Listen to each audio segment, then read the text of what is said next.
Now increase and decrease in ratio.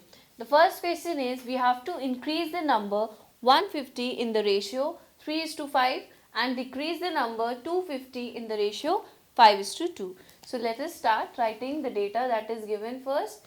What is the data given? We have to increase this number 150. That means the original number that has been given to us is 150. And what is the multiplying factor for this original number? That is also given to us, which will be equal to 5/3. Now, the formula that I discussed with you was the new number upon original number is equal to the multiplying factor, right? And because we have the two values and we have to find the third value, what are we going to do?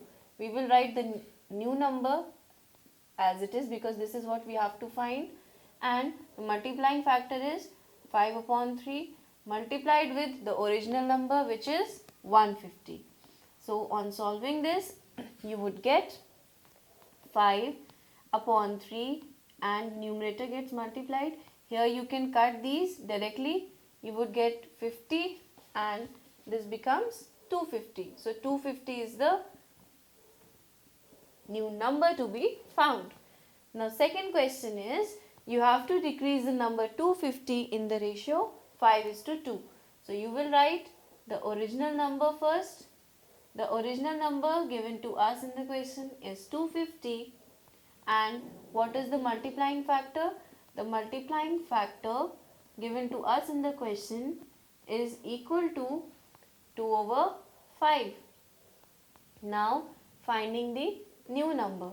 I am not writing down the formula again because it is written here. The new number would be equal to multiplying factor multiplied with original number.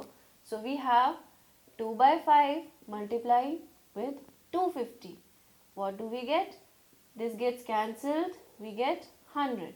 So 100 is the new number which will be decreased when you decrease this number in the ratio 5:2.